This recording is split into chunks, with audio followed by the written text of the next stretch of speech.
The morning of December 18th, 1944. A Panther aus G sits in a frozen hedgerow 3 kilometers southeast of Krinkelt, Belgium. Inside, Oberfeldwebel Hans Becker watches through his gunner's optics as an American column approaches through the mist. Sherman tanks, 4 of them, moving with the casual confidence of men who believe they own the road. Becker has killed 11 Shermans since Normandy. He knows their silhouette by heart, the tall, boxy hull, the oversized turret, the predictable way American crews bunch them together like frightened cattle. His commander gives the order to hold fire. They're waiting for infantry, but something is wrong with the lead Sherman. It's moving differently. The engine note is off rougher, more agricultural than the usual smooth whine of American radial engines. And there, painted hastily on the turret side, barely visible through morning frost, a Balkenkreuz, a German cross. Becker's heart does something complicated. That's a captured Sherman, operated by German crews, probably from the regiment that's been collecting Panzer war booty vehicles since the autumn. He's heard stories about these crews. Desperate men assigned to ride in inferior American junk because the Reich can't produce enough proper tanks. Men who climb into Shermans and make jokes about the thin armor, the cramped fighting compartment, the gasoline engines that turn the whole vehicle into a Zippo lighter when hit. Becker has never understood why anyone would voluntarily crew an American tank when German engineering has given them the Panther 50 tons of sloped armor and the legendary 75mm KOK-42 gun that can kill any Allied tank at 2,000 meters. If you're enjoying this deep dive into the story, hit the subscribe button and let us know in the comments from where in the world you are watching from today. The captured Sherman passes within 100 meters of Becker's position. He can see the commander in the cupola, a German Feldwebel scanning the tree line with American binoculars. The man looks relaxed, almost comfortable. This bothers Becker more than he wants to admit. How can anyone look comfortable in a Sherman? The American column continues past. Becker's Panther holds position.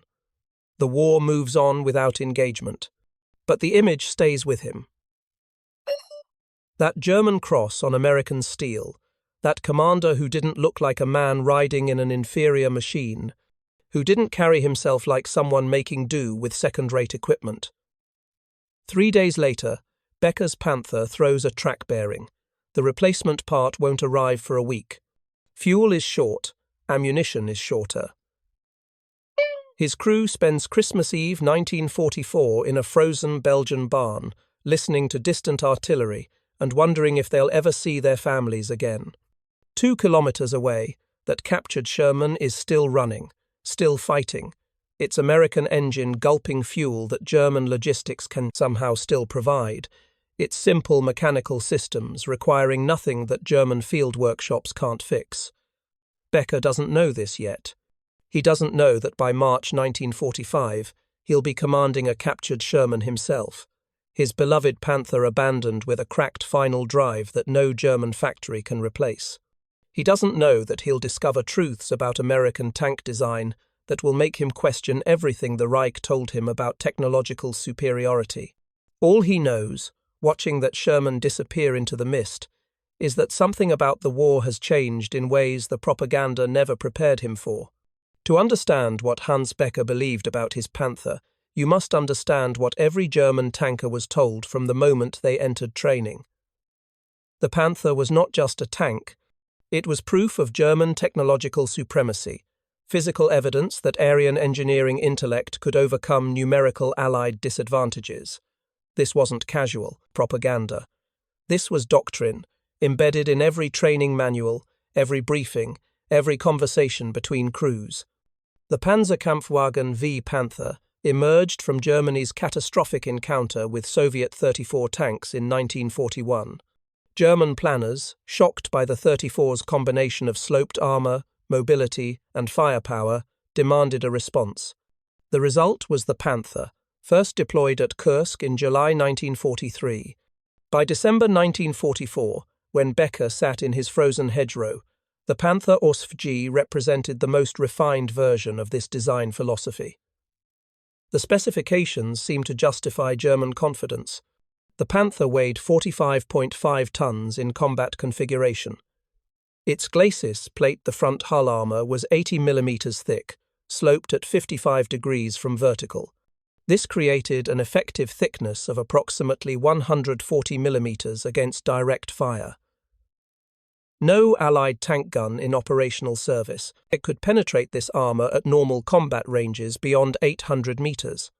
The Panther's own gun, the 75 mm KK-42 with its L/70 barrel, could penetrate 138 mm of armor at 1,000 meters using standard armor-piercing rounds.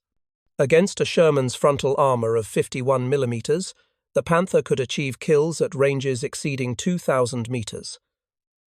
German tankers trained on these numbers. They memorized penetration tables. They practiced long-range gunnery. The doctrine was explicit. Engage enemy armor from distance. Use your superior gun and protection to destroy Allied tanks before they could close to effective range. Tank versus tank combat was envisioned as a technical problem with a technical solution. Better armor, better guns, better optics, these things would overcome Allied numerical superiority. The Panther's design reflected this philosophy in every detail. The Zeiss TZF-12 optical sight provided 2.5 times magnification with a wide field of view. The gunner could identify and engage targets with precision that American gun sights couldn't match. The turret traverse was powered by a hydraulic system fed by the main engine, allowing smooth tracking of moving targets. The commander's cupola provided 7 periscopes for all-around vision. Every element was engineered for technical excellence, but this excellence came with costs that German propaganda carefully omitted. The Panther's Maybach HL 230 P30 engine produced 700 horsepower, giving the tank a theoretical top speed of 46 km per hour on roads. But the engine was a temperamental 12-cylinder gasoline unit that consumed 280 litres per 100 kilometres under combat conditions. The Panther's operational range was barely 100 kilometres before refueling. The final drive, the gearbox connecting the transmission to the drive sprockets, was chronically weak, designed for a 35-ton vehicle but stressed by the Panther's actual 45-ton weight. Final drives failed regularly, often catastrophically, leaving tanks immobilized far from repair facilities. The transmission itself had 7 forward gears and 1 reverse, a complex system requiring precise adjustment and frequent maintenance. In the field, where mechanics worked in frozen mud with limited tools, this complexity was a liability. Track pins wore quickly, road wheels cracked under stress. The interleaved road wheel design, elegant in theory, packed with mud and froze solid in winter, immobilizing tanks until crews could chip away the ice. None of this appeared in the training materials Hans Becker studied. He learned that the Panther was superior. He learned that American Shermans were death traps, tall targets with thin armor and weak guns. He learned that German engineering represented the pinnacle of armored warfare design. That quality would triumph over quantity. That technological excellence was Germany's path to victory. What Hans Becker was never told, what no German training manual acknowledged, was what the Sherman actually represented. Not technical excellence, but something potentially more dangerous, engineering competence married to industrial capacity. The M4 Sherman was never designed to be the best tank. It was designed to be good enough, producible, maintainable, and deployable in overwhelming numbers. The specifications seemed crude by German standards. The Sherman weighed 30 to 33 tons, depending on variant. Its frontal armor was 51 mm at 56 degrees, providing effective protection of approximately 75 mm. Adequate against most German anti-tank guns at medium range, utterly inadequate against the Panther's gun at any range. The Sherman's 75 mm M3 gun could penetrate 68 mm of armor at 500 meters using standard M61 armor-piercing rounds. Against a Panther's frontal armor, this was insufficient at any practical combat range. German intelligence reports emphasized these weaknesses. American tanks were inferior, the reports concluded. German crews were trained to exploit this inferiority through superior tactics and technical capability. What the reports missed was everything that happened after the initial specifications, everything that determined whether a tank actually fought or sat broken beside the road. The Sherman's engine was the Wright R975 Whirlwind, a 9-cylinder radial aircraft engine producing 400 horsepower. It was an old design, selected not for innovation but for reliability and availability. Continental manufactured these engines by the thousands.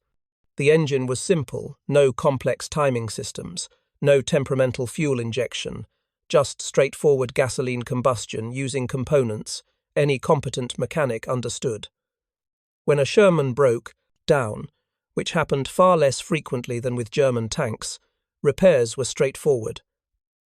The engine could be removed and replaced in the field.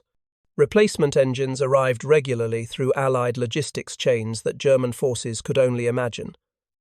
The transmission was also simple, a 5-speed manual gearbox with one reverse gear. It required minimal maintenance and rarely failed. The controlled differential steering system allowed precise maneuvering without the complexity of German clutch and brake systems. The vertical volute spring suspension, those distinctive bogie assemblies visible on every Sherman, was crude but effective. The springs were easy to replace. The tracks, with rubber pads on steel links, lasted 2,500 miles under normal conditions. German Panther tracks, more complex and theoretically superior, wore out after 500 miles and required specialized tools to replace.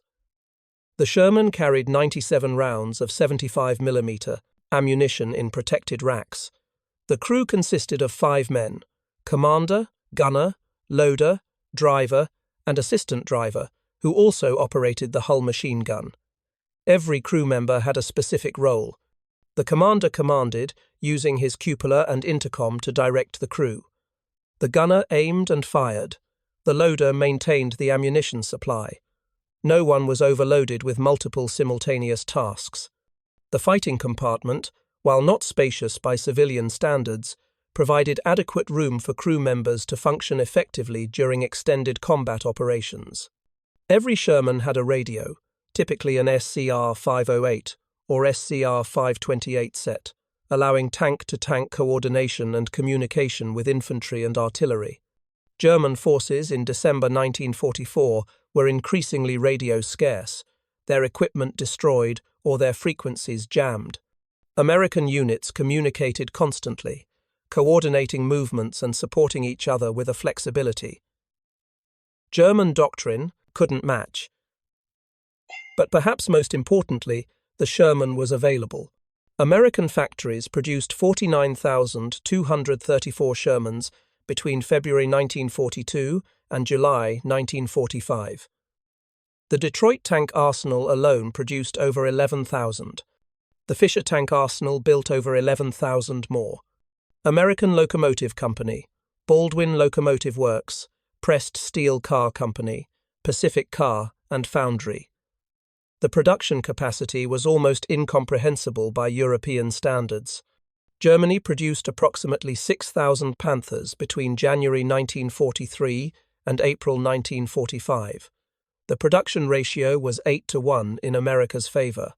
But even this understates the disparity because American tanks reached frontline units reliably, while German tanks increasingly sat in factories or rail yards, waiting for fuel that never arrived or spare parts that didn't exist. Hans Becker knew none of this, sitting in his frozen hedgerow. He knew the Panther's gun could kill any Allied tank. He knew his armor was superior. He knew German engineering was the best in the world. What he didn't know yet was that wars are not won by superior specifications. They're won by tanks that actually run, by logistics that actually deliver, by maintenance systems that actually function. He would learn these lessons in the coming months, sitting in a captured Sherman, discovering that the Americans had solved a different problem than the one German engineers addressed. The Americans had built a tank that could be everywhere, that could be fixed by anyone, that could fight every day instead of waiting for parts that would never come. The irony would be devastating. The German military's use of captured enemy equipment was not improvisation born of desperation. It was formalized doctrine dating back to 1940, when the Wehrmacht established Butterpanzer units to operate captured French tanks. By 1944, this had evolved into sophisticated procedures for evaluating, modifying, and deploying Allied vehicles. The Waffenamt, the German Army Weapons Agency, maintained detailed technical documentation on every major Allied tank type, including modification guidelines for German use. Captured Shermans received specific designations in German service. The M4 Aone with the cast hull became the Panzerkampfwagen M4748 . The M4 A3 with the welded hull was designated 749 . These weren't casual labels. They were official Waffenamt inventory numbers with associated maintenance schedules and ammunition allocations. German ordnance officers treated captured Shermans as legitimate inventory, not battlefield expedients. The modification process was standardized. German mechanics removed American radio equipment and installed German Fu-5 or Fu-8 sets when available, allowing captured tanks to communicate on Wehrmacht frequencies. They painted Balkenkreuz, the German cross, on turrets and hulls, usually in white or yellow for visibility. Many crews added additional markings, swastikas, unit insignia, or large German flags draped over engine decks to prevent friendly fire from Luftwaffe aircraft or German anti-tank crews.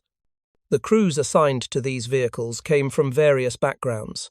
Some were experienced panzer crewmen whose own tanks had been destroyed and who were awaiting replacement vehicles that never arrived.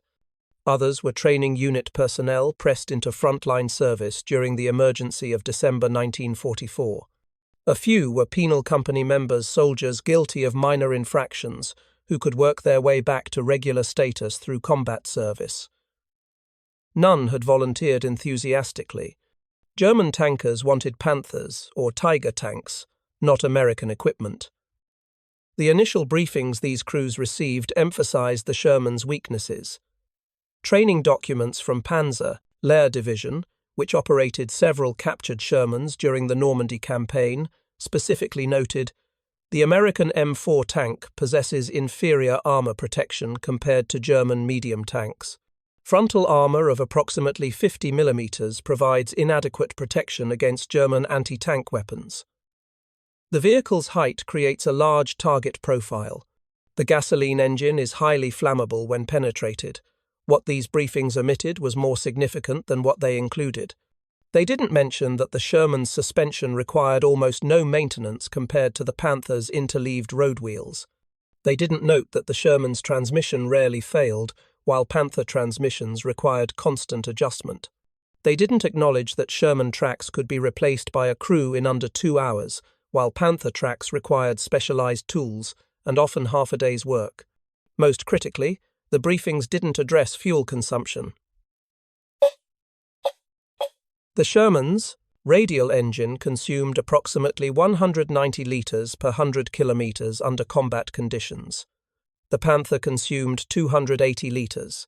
In December 1944, with Allied air power destroying German fuel convoys and synthetic fuel production collapsing under strategic bombing, this difference was existential.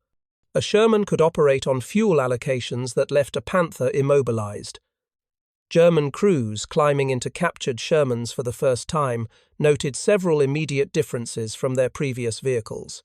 The interior seemed crude but spacious. Where a Panther's fighting compartment was tight despite the tank's size, with equipment and ammunition racks consuming every available space, the Sherman felt almost roomy. The 5-man crew wasn't cramped. Each position had adequate working room. The commander's cupola, a distinctive feature of later Sherman variants, provided excellent all-around vision. German tankers, accustomed to the Panther. Commander's cupola, with its 7 periscopes, found the Sherman's cupola less elegant but more practical. The hatch opened to the side rather than upward, allowing the commander to observe while remaining partially protected. The vision blocks, while simpler than German optical equipment, provided clear fields of view without the distortion that sometimes plagued German periscopes. The gun controls were straightforward. The gunner's position featured a simple traverse handwheel and elevation control. The M4's gyro stabilizer, when functional, allowed reasonably accurate fire while moving a capability German tanks lacked entirely. Many German gunners initially distrusted this system, preferring to halt before firing as their doctrine required. Those who learned to use it discovered that shooting on the move, even with reduced accuracy, provided tactical flexibility their training had never emphasized. The intercom system connected all crew positions through throat, microphones, and headsets. Communication was clearer than in German tanks, where engine noise often overwhelmed internal speaking tubes. The driver, positioned in the left front hull, had adequate visibility through a periscope and direct vision hatches. His controls, steering levers, gear shift, throttle, and brake pedals were intuitive. German drivers, trained on complex clutch and brake steering systems, found the Sherman's controlled differential easier to operate after brief familiarization. But the most significant difference emerged not from specifications or features. It emerged from a simple fact that became apparent after the first few days of operation. The Sherman kept running.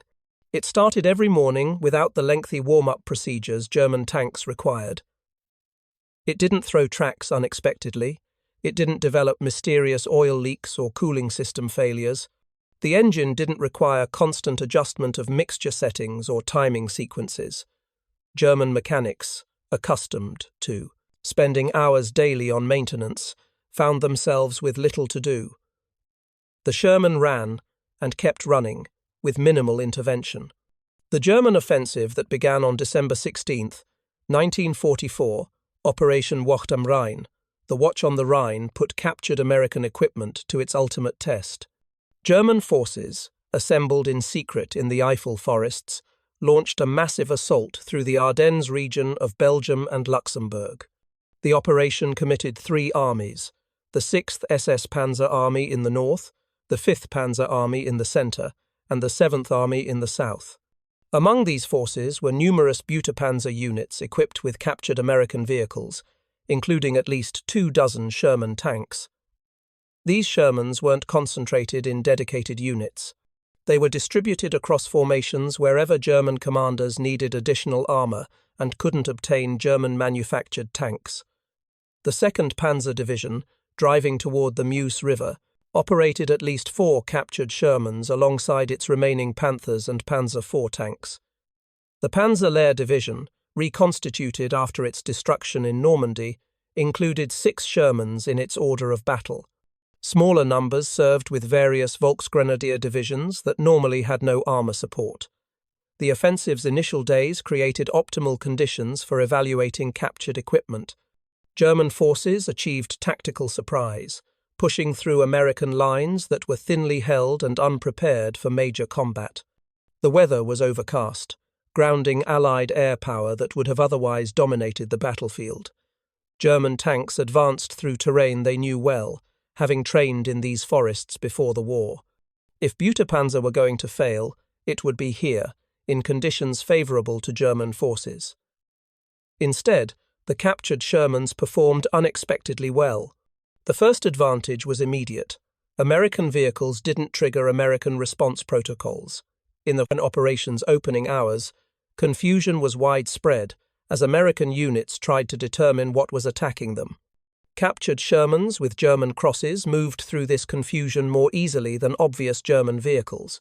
Several reported instances exist of American units holding fire momentarily, uncertain whether the approaching tanks were friendly vehicles that had become disoriented in the chaos. More significantly, the Shermans maintained operational mobility as the offensive progressed. The Ardennes roads in December were muddy tracks churned by military traffic and frozen hard in exposed areas. Panthers and Tiger tanks, with their wide tracks and heavy weight, broke through frozen road surfaces and bogged down in the mud beneath. Their interleaved road wheels packed with mud that froze overnight, requiring crews to spend hours chipping ice before the tanks could move. The Sherman's simpler suspension and narrower tracks adapted better to these conditions. Fuel logistics quickly became critical. The German offensive was planned with optimistic assumptions about capturing American fuel dumps. While some dumps were captured, many were destroyed by American forces before German units could secure them. Panthers consumed their limited fuel allocations within 2 days of intensive operations. By December 20th, numerous Panther units were reporting 50% or greater immobility due to fuel shortages. The Shermans, consuming less fuel per kilometre, remained mobile longer on the same allocations. Mechanical reliability diverged dramatically as the offensive continued. Panther units reported increasing mechanical failures as tanks operated beyond their normal maintenance intervals. Final drives failed under stress, transmissions broke down, engine problems multiplied. German field workshops, already strained by years of war, couldn't keep pace with repair demands. Panthers sat beside roads waiting for parts that would never arrive or for recovery vehicles that were themselves broken down. The captured Shermans kept running. Their simpler mechanical systems required less specialized maintenance. When problems did occur, repairs were often straightforward. Several instances were documented of German mechanics cannibalizing American vehicles destroyed in combat to repair operational German crewed Shermans. The availability of spare parts from destroyed American tanks created an improvised supply system that German logistics couldn't match for their own vehicles. If you find this story engaging, please take a moment to subscribe and enable notifications. It helps us continue producing in-depth content like this. By December 26th, when the German offensive had clearly failed to achieve its strategic objectives, the operational status reports told a revealing story. Panther-equipped units reported average operational readiness rates below 40%. Some battalions had fewer than a quarter of their tanks still running. The captured Sherman units, operating under identical conditions with the same logistical support, reported operational rates above 70%. The American tanks, derided as inferior, were running while the supposedly superior German tanks sat immobilized. German crews were noticing other advantages they hadn't expected. The Sherman's wider tracks provided better flotation in soft ground.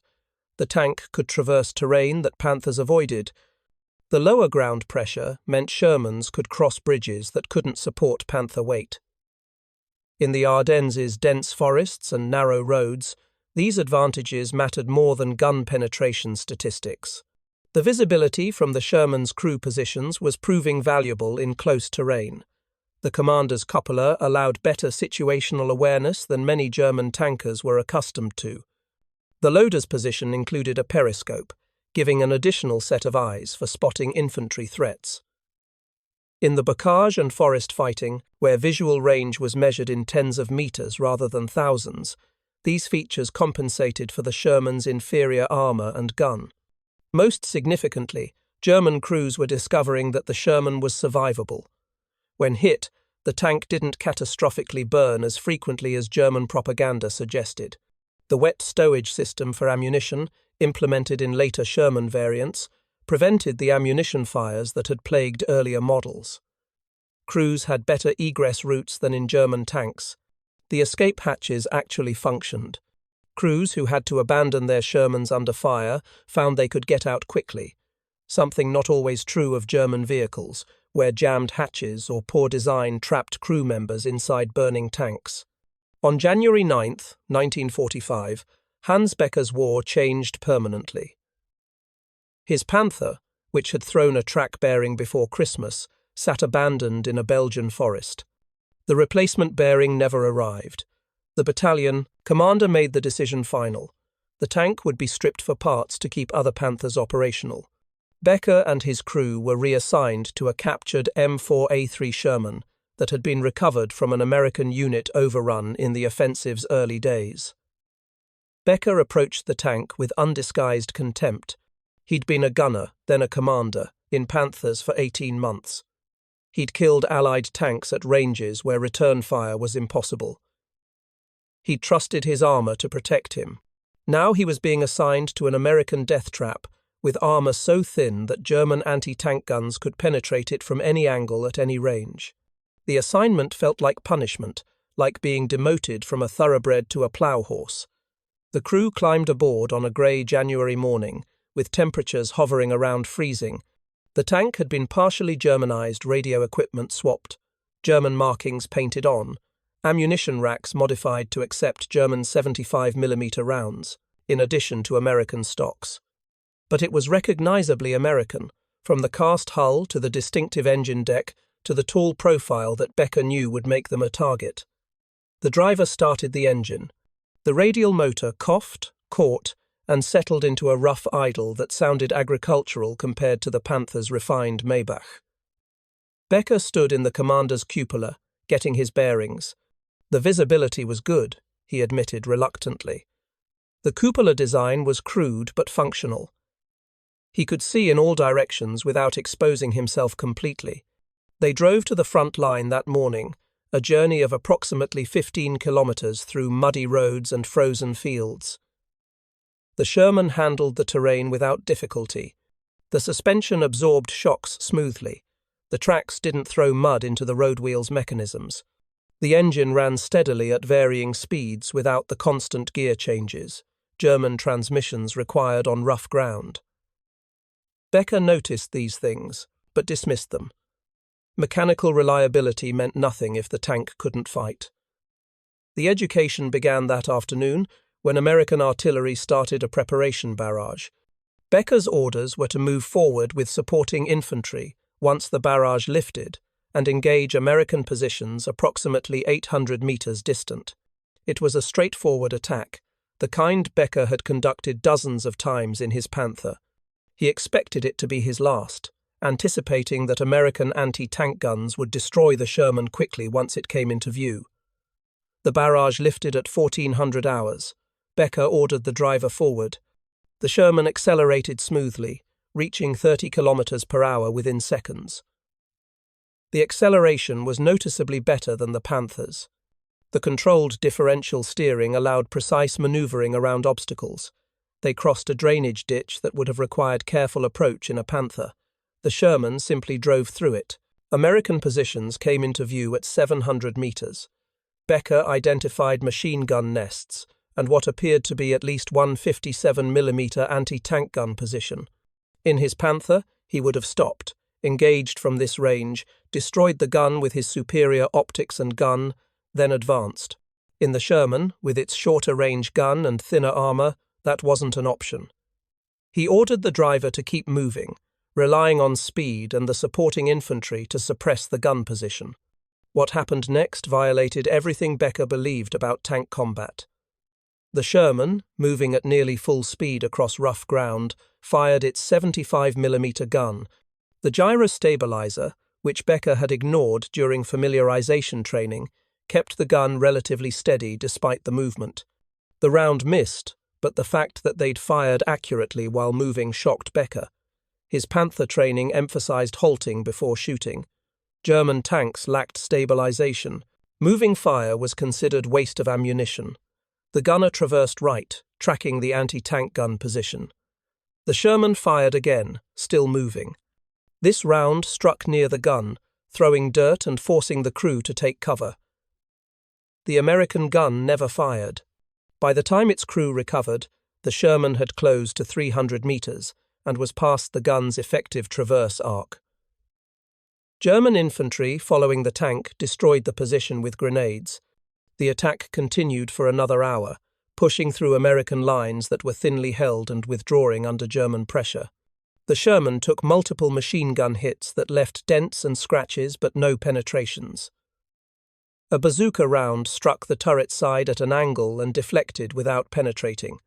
Becker's crew destroyed 2 machine gun positions and suppressed infantry in foxholes. They consumed approximately 30 rounds of 75mm ammunition and several hundred rounds of machine gun fire. When they returned to German lines that evening, Becker conducted his after-action assessment with growing confusion. The Sherman had performed every task required of it. It had moved quickly over rough terrain. It had engaged targets while moving, something his Panther couldn't do effectively. It had absorbed light anti-tank fire without catastrophic damage. The crew had fought comfortably, communicating clearly, operating without the cramped desperation that characterized German tank interiors. Most significantly, the tank was ready to fight again immediately. The engine hadn't overheated despite hours of operation.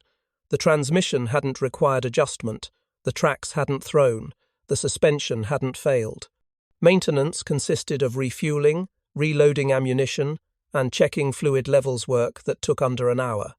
In his Panther, post-combat maintenance had typically required 3 to 4 hours, sometimes an entire night when problems emerged. The cognitive dissonance was profound. Everything Becker had been taught said the Sherman was inferior. The specifications confirmed this. Thinner armor, weaker gun, taller profile. But the specifications didn't account for the tank being operational, being mobile, being available. His Panther had superior armor that didn't matter when the tank sat immobilized with mechanical failure. His Panther had a superior gun that was useless when fuel shortages prevented movement to firing positions.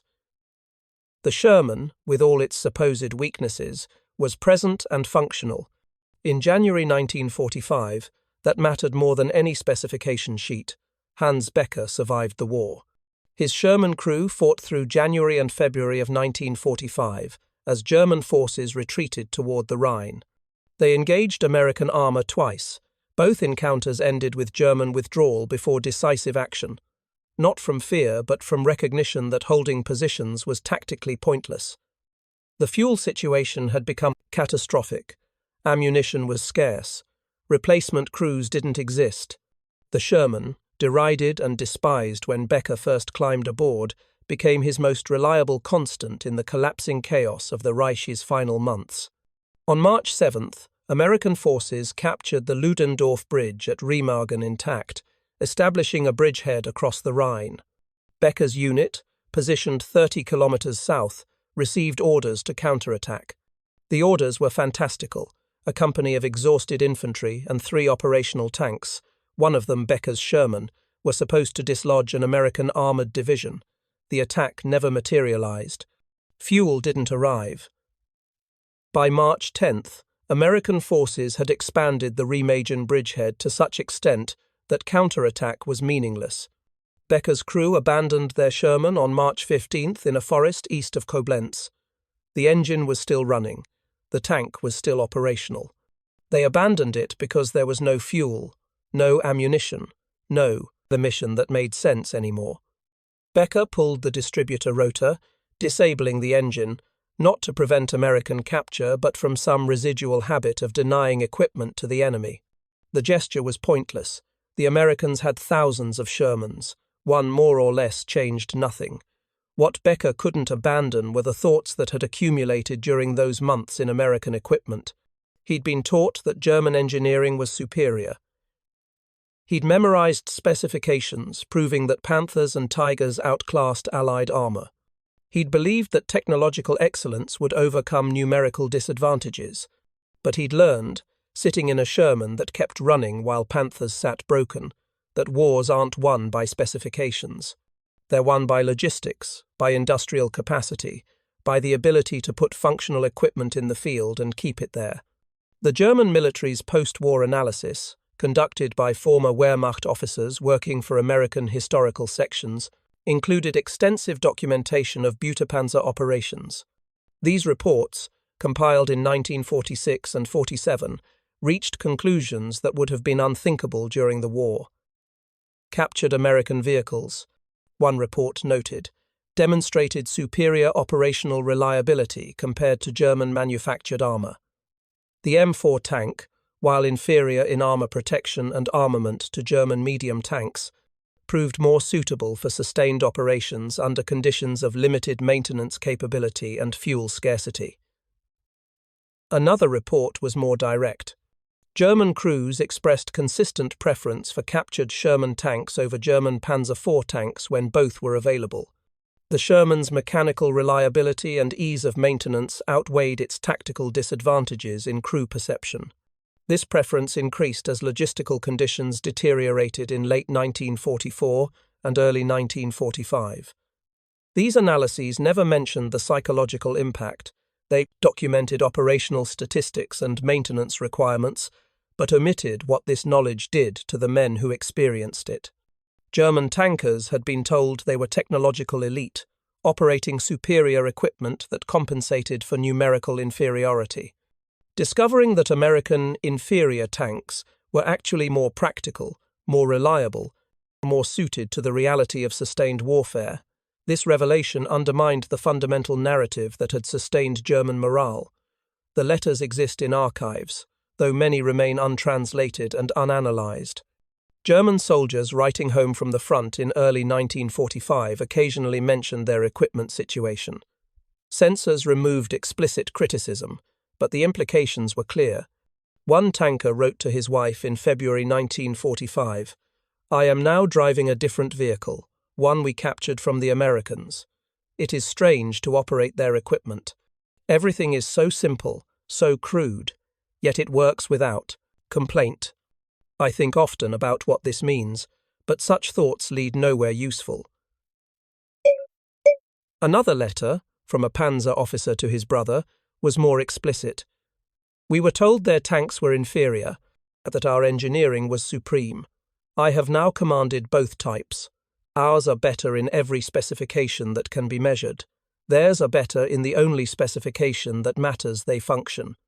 I do not know how to reconcile these facts. Perhaps this is why we are losing." These letters reveal cognitive dissonance at individual level. At institutional level, the dissonance manifested in doctrine that couldn't adapt. German tank design philosophy through 1945 continued emphasizing technical superiority, heavier armor, more powerful guns, more sophisticated systems. The final German tank designs, like the Panzer VIII Maus, weighing 188 tons, represented this philosophy taken to absurd extreme. The Maus was technically impressive and operationally useless, too heavy for bridges, too fuel-hungry for Germany's collapsing logistics, too complex for field maintenance. Meanwhile, American factories continued producing Shermans that were good enough. Not the best tanks, but tanks that worked, that could be repaired, that arrived in sufficient numbers that losses didn't matter. The philosophical difference was fundamental. German design sought perfection. American design sought adequacy at scale. In industrial warfare between modern nations, adequacy at scale wins. The Butterpanzer crews understood this before their commanders did, before their nation's leadership could acknowledge it. They learned it sitting in American equipment that kept running when German equipment failed. They learned it watching American supplies arrive in abundance while German rations were cut. They learned it from the simple fact that the enemy's rejected, abandoned, second-line equipment was more reliable than Germany's finest armor. This knowledge was devastating, not because it meant defeat by early 1945, defeat was obvious, but because it meant the entire ideological foundation of German technical superiority was false. The American military's awareness of German Butterpanzer operations came primarily through intelligence reports and tactical encounters. American crews occasionally engaged what appeared to be Shermans displaying German markings. These encounters were typically brief and confused German crewed Shermans trying to disengage before American forces recognized the situation, or American units holding fire momentarily before realizing the enemy was using captured equipment. The American response was pragmatic rather than ideological. Intelligence bulletins issued to frontline units in January 1945 warned, "Enemy forces are operating captured American M4 tanks marked with German crosses. Positive identification is essential before engagement. However, commanders are reminded that German operation of American equipment indicates equipment shortages in enemy armored forces." That final sentence revealed American understanding of what Butterpanzer actually meant. German forces using captured Shermans weren't demonstrating tactical cleverness. They were revealing desperation. The Third Reich, which had begun the war with doctrine emphasizing German equipment superiority, was now supplementing its forces with Allied equipment because German production couldn't maintain frontline strength. American tankers who examined captured Shermans that had been operated by German crews found them generally well-maintained but modified in telling ways. German mechanics had often improved ammunition storage, reorganized tool stowage, and modified crew positions based on their experience. Some modifications were sophisticated, improved vision blocks, better radio installation, enhanced crew protection. These modifications revealed that German crews, given time and resources, recognized the Sherman's basic design was sound. They weren't trying to fundamentally redesign the vehicle, they were refining it. The most significant finding was documentation. German units kept meticulous maintenance records even for captured equipment. These records, captured when German units were overrun, showed that Sherman operational readiness rates in German service typically exceeded 70%, compared to 40 to 50% for Panthers, in the same formations during the same period. American intelligence analysts noted this disparity with interest. It confirmed what American doctrine already assumed. Reliability and maintainability were combat multipliers as important as armor thickness or gun penetration. The broader American military drew different lessons from the European theater's armor combat. Post-war analysis acknowledged that the Sherman was outgunned by German heavy tanks. The M4's 75mm gun was inadequate against Panther, frontal armor at normal combat ranges. American tankers had developed tactics to compensate using numerical superiority to flank German armor, coordinating with tank destroyers equipped with more powerful guns, calling for artillery and air support rather than engaging in tank versus tank duels. But the analysis also emphasized what had gone right. The Sherman was producible in vast quantities. It was transportable. Shermans could be shipped across oceans and arrive functional. It was maintainable with standard tools by mechanics with reasonable training. It was adaptable. The basic M4 chassis supported numerous variants, including tank destroyers, recovery vehicles, and flamethrower tanks. Most critically, it was available. When Shermans were destroyed, replacements arrived within days. Crews who lost tanks received new ones so quickly that some units barely noticed individual vehicle losses. The German experience with Panzer confirmed American design philosophy from an unexpected direction. If German crews, trained on supposedly superior equipment and indoctrinated with beliefs about German technical excellence, preferred captured Shermans for their reliability and ease of maintenance, then American designers had made correct fundamental choices. The Sherman wasn't designed to win technical specification comparisons. It was designed to be present in overwhelming numbers, to keep fighting through sustained campaigns, to be the tank that was there when needed. American post-war tank development incorporated lessons from both perspectives. The M26 Pershing, which entered service in February 1945, featured heavier armor and a more powerful 90mm gun, addressing the Sherman's most obvious weaknesses. But the Pershing also maintained the Sherman's emphasis on mechanical reliability, crew ergonomics, and ease of maintenance. American designers had learned that technical superiority meant nothing if it compromised operational availability. The Korean War, beginning in June 1950, validated these lessons again. American M4 Shermans and M26 Pershings faced Soviet-designed 34-85 tanks in North Korean service. The 34 was technically comparable to late-war German armor, well-armored, well-armed, mobile. But American logistics, maintenance, and combined arms doctrine overwhelmed North Korean armor through the same principles that had worked in Europe: sustained operations, reliable equipment, overwhelming firepower applied through coordination rather than individual technical superiority. The philosophical difference between American and German approaches to armored warfare became doctrine in American military education. German design sought tactical superiority through technical excellence. American design sought operational superiority through sustained presence. The distinction seems subtle but proved decisive. A technically superior tank that's broken down beside the road contributes nothing to victory. An adequate tank that's present and functional wins battles through accumulation and persistence. Hans Becker's experience, repeated across thousands of German tankers in the war's final months, represented this principle at human scale. The man who'd trusted his Panther's specifications discovered that specifications matter less than presence, that engineering excellence means nothing without the industrial capacity and logistical system to sustain it. This wasn't a lesson German military education had prepared him for. It was a lesson learned in a captured Sherman that kept running when German equipment failed, learned in the cognitive dissonance between what he'd been taught and what he experienced, learned in the grinding realization that his nation had optimized for the wrong variables in the equation of industrial warfare. The morning of December 18, 1944, when Hans Becker watched that captured Sherman pass his position in a frozen Belgian hedgerow, he was watching his own future. He didn't know it yet. He still believed his Panther was superior, still trusted German engineering, still thought technical excellence would overcome numerical disadvantage. 3 months later, commanding that same type of Sherman he'd dismissed, he would understand what that captured tank actually represented. Not German desperation, but American competence at scale.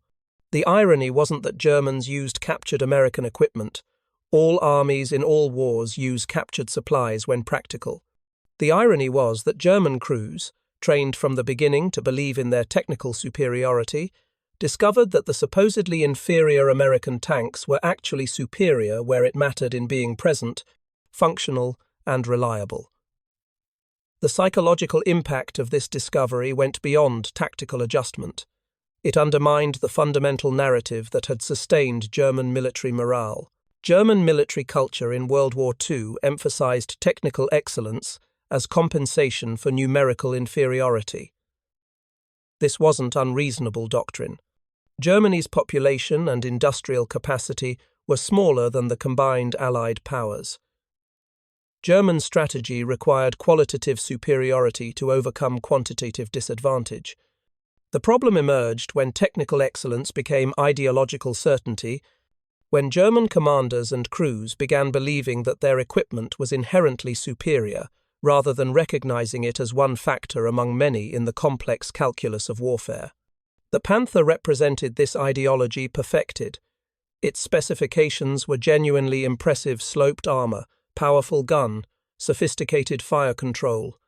But these specifications came with costs that doctrine ignored: mechanical complexity, fuel consumption, maintenance requirements, production challenges.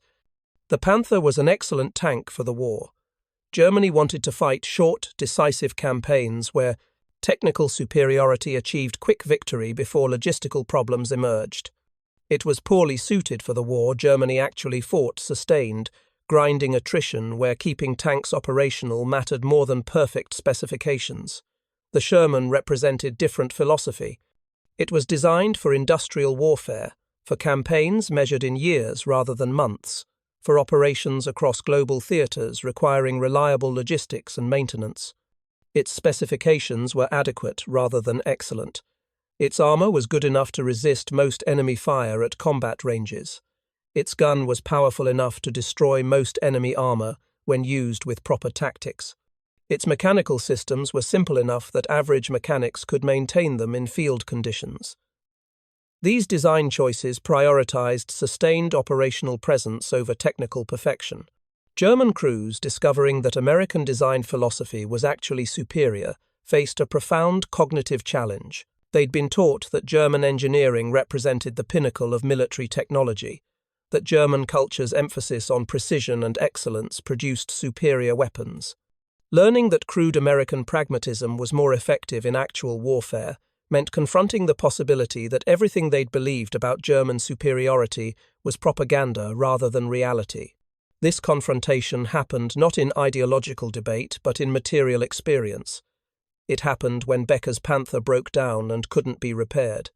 It happened when he climbed into a Sherman expecting an inferior vehicle and found something that worked. It happened every morning when the Sherman's engine started without lengthy warm-up procedures. It happened during operations when the tank kept running without constant mechanical attention. It happened in the accumulation of small discoveries that the American tank was better at being a tool for sustained warfare, even if it lost specification. Comparisons. The letters and reports from German tankers in this period reveal men struggling to process these discoveries. Some rejected the evidence, clinging to belief in German technical superiority despite contrary experience. Some accepted it with grim resignation, recognizing that their beliefs had been wrong, but unable to change the outcome. Some, like the officer who wrote that American tanks were better in the only specification that matters they function, achieved clarity that was almost worse than confusion, because it meant accepting that German doctrine had been optimized for wrong variables. The broader lesson transcended World War II. Industrial warfare between modern nations isn't won primarily by technical excellence in individual weapons systems. It's won by sustained presence of adequate systems, by logistics that actually deliver, by maintenance that actually functions, by production that can replace losses faster than they accumulate. Quality matters, but quantity has its own quality. More importantly, presence has its own quality. The best tank in the world contributes nothing if it's broken down waiting for parts. An adequate tank that's present and functional wins through accumulation. American doctrine internalized this lesson more thoroughly than German doctrine ever did. Post-war American military development emphasized reliability and maintainability alongside tactical capability. The question wasn't just, can this weapon destroy the enemy, but can we keep this weapon operational during sustained campaigns? This philosophy extended beyond armor to every aspect of military equipment, aircraft, ships, artillery, small arms. American design prioritized sustained presence, accepting that individual systems might be outperformed by enemy equivalents in specific technical areas, but would prevail through superior availability and operational tempo. German crews who operated Panzer learned this lesson at individual level before their nation's leadership could acknowledge it at strategic level. They learned it in the intimate knowledge that comes from operating equipment daily, from maintaining it, from depending on it in combat. They learned that the Americans had solved the right problem, not building the best tank, but building the best system for sustained armored warfare. The tank was just one component of that system, which included production, logistics, maintenance, training, and doctrine, all optimized for sustained operations rather than technical perfection.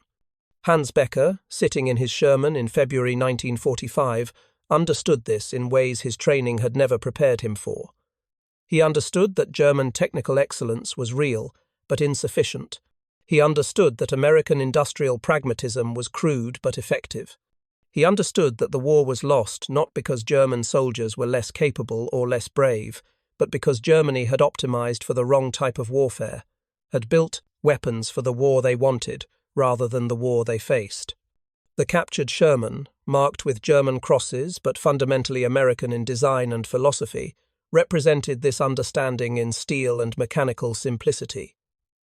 It kept running when German tanks failed. It stayed operational when German logistics collapsed. It was present and functional when superiority in specifications meant nothing without fuel, spare parts, or replacement vehicles. The Americans had built a tank that could wage industrial warfare successfully. The Germans had built tanks for a different war entirely. By the time German crews learned this distinction, the war was already decided. Thank you for watching. For more detailed historical breakdowns, check out the other videos on your screen now, and don't forget to subscribe.